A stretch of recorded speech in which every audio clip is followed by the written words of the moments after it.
നിങ്ങളുടെ favourite shows ഇനി ഒരിക്കലും മിസ്സാവില്ല. ഇപ്പോൾ C5 കാണും നിങ്ങളുടെ ഫേവറേറ്റ് ഷോസ് തികച്ചും സൗജന്യമായി. ഭഗവാനെ, എല്ലാവരും കൂടി എല്ലാം തീരുമാനിച്ചുറപ്പിച്ചിരിക്കുക.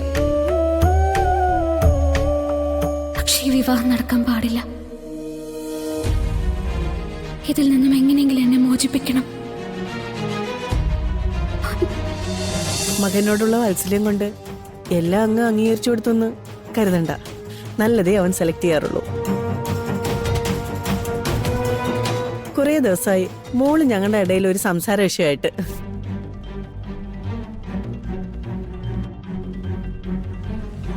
കാരണം കണ്ടെത്തി ഇവൻ മോളെക്കുറിച്ച് ഓരോന്ന് പറഞ്ഞുകൊണ്ടേയിരിക്കും. മോളെ അമ്മയ്ക്ക് ഒരുപാട് ഇഷ്ടമായി. അവന്റെ സെലക്ഷൻ തെറ്റിയിട്ടില്ല.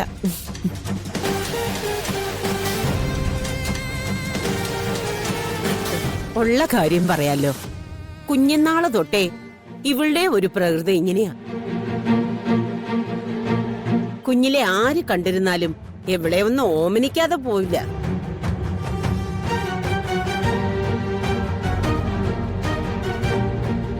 മുതിർന്നപ്പോഴാണെങ്കിലോ ഇവളുടെ സ്വഭാവം മഹിമയെ പറ്റി പറയാത്ത ഒരാളും ഈ കരയിലില്ല. അല്ലേ ദേവാ? മക്കളെ കുറിച്ച് അച്ഛനമ്മമാർ എപ്പോഴും നല്ല വാക്കേ പറയും.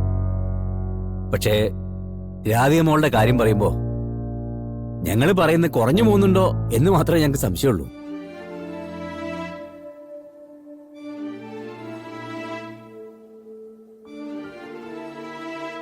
ഞങ്ങളുടെ ഭാഗ്യം ഇവള്.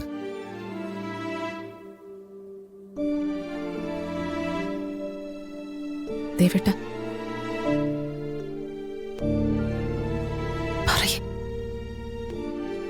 എന്താ യശോദ പറയുന്നേ? എന്താണെങ്കിലും തുറന്നു പറഞ്ഞോളൂ കേട്ടോ.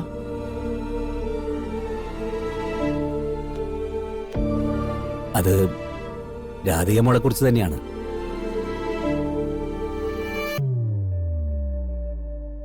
ഒരു വിവാഹബന്ധാകുമ്പോ കാര്യങ്ങളെല്ലാം തുറന്നു പറഞ്ഞു തന്നെ ആവണല്ലോ. രാധിക എന്റെ യശോദയുടെ മൂത്ത മകളാണ്.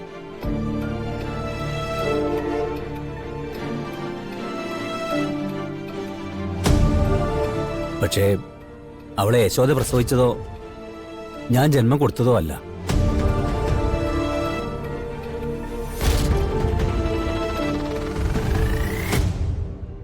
പിന്നെ ഇവളെ ഞങ്ങളെ എടുത്തു വളർത്തിയതാ, ഇത്തിരി ഇല്ലാത്ത പ്രായത്തില്.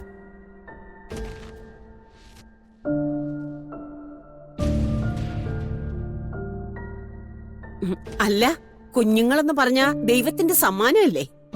സാക്ഷാൽ അയ്യപ്പനെ തന്നെ പന്തളരാജൻ വഴിയിന്ന് കണ്ടെത്തുകയായിരുന്നില്ലേ?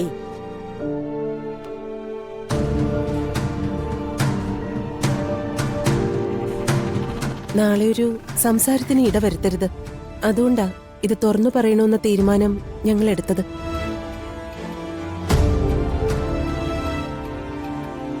അപ്പോ കുട്ടി ഒരു അനാഥയാണല്ലേ?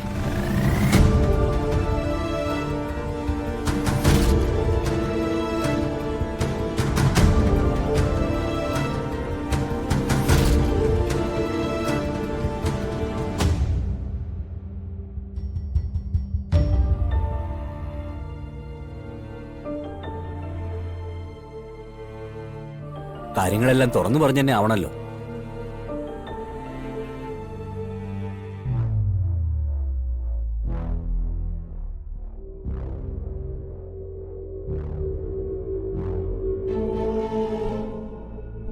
എന്റെ മകൻ നിന്നെ ഇഷ്ടപ്പെട്ടു എന്നറിഞ്ഞപ്പോ മറ്റൊന്നും അന്വേഷിക്കാതെ വിവാഹത്തിന് ഒരുങ്ങിയതാ ഞാൻ. പക്ഷേ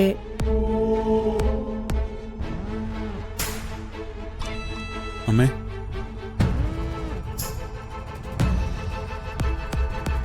ഈ അച്ഛനമ്മമാരുടെയും മുത്തശ്ശിയുടെയൊക്കെ മനസ്സ് കീഴടക്കിയിരിക്കുന്ന ഒരു രീതിയുണ്ടല്ലോ. നിന്നെ കുറിച്ച് ഈ നാട് മുഴുവൻ പറയുന്ന നല്ല വാക്കുണ്ടല്ലോ. അതിന്റെയൊക്കെ അർത്ഥം നീ ദൈവത്തിന്റെ കുഞ്ഞാണെന്നാ.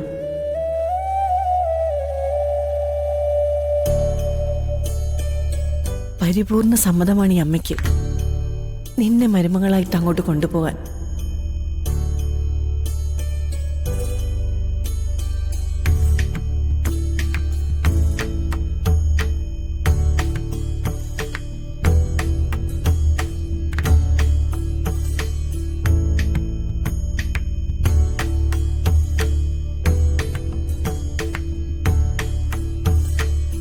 സന്തോഷം കൊണ്ടാ.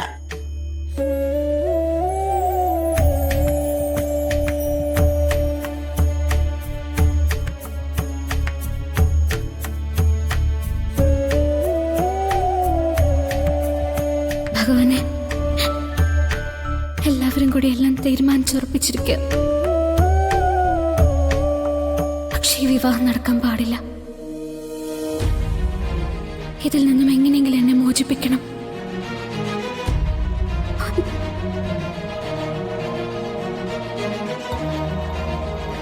തിരുമേനി, വിവാഹം ആർഭാടം കാണിക്കാനുള്ളതാണെന്ന് വിശ്വാസമൊന്നും എനിക്ക് മുമ്പേ തന്നെ ഇല്ല. പിന്നെ ജീവയുടെ കാര്യം, അവന്റെ വിവാഹം എങ്ങനെ വേണമെന്ന് അവൻ തന്നെ തീരുമാനിച്ചോട്ടെ. എന്താടാ, തിരുമേനി പറഞ്ഞതിനോട് നിനക്ക് യോജിപ്പാണോ? വലിയൊരു വിവാഹ മണ്ഡപം, അതിൽ നടക്കുന്ന ലക്ഷങ്ങളുടെ ചടങ്ങ്, അതൊന്നും എന്റെ മനസ്സിനെ ഇതുവരെ മോഹിപ്പിച്ചിട്ടില്ല. ഒരുപാട് വിവാഹങ്ങൾക്കൊക്കെ ഞാൻ ഗസ്റ്റായിട്ട് പോയിട്ടുണ്ട്. പക്ഷേ അപ്പോഴും എന്റെ വിവാഹ സങ്കല്പങ്ങൾ ചെറുതായിരുന്നു.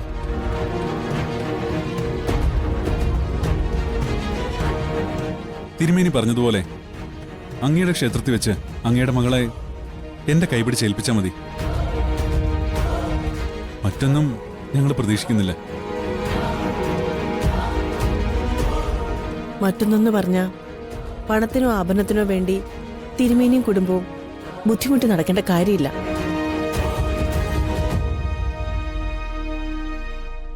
ഇവിടുന്ന് ഞങ്ങൾ പെൺകുട്ടിയെ കൊണ്ടുപോകുന്നു, പെൺകുട്ടിയെ മാത്രം. അമ്മയും മകനും മത്സരിച്ച് നല്ല വാക്കുകൾ പറഞ്ഞ് എന്റെ മനസ്സ് നിറക്കിയ. ഇളയ മോള് പ്രിയങ്കയുടെ ബന്ധുക്കളോട് കൂടി ഒന്ന് ചോദിച്ചിട്ട് നമുക്ക് വൈകാതെ ഒരു തീരുമാനത്തിലെത്താം.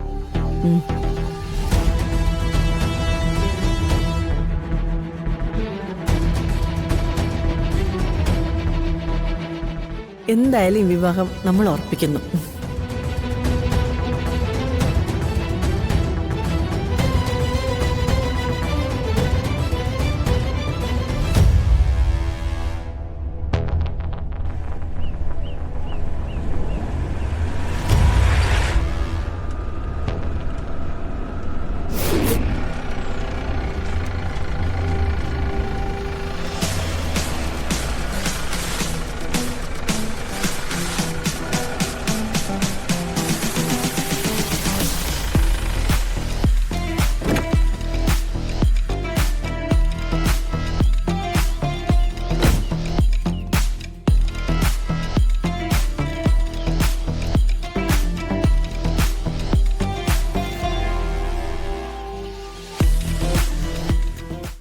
ഡൗൺലോഡ് ചെയ്യൂ C5 ആപ്പ്. കാണൂ എല്ലാ എപ്പിസോഡുകളും സൗജന്യമായി.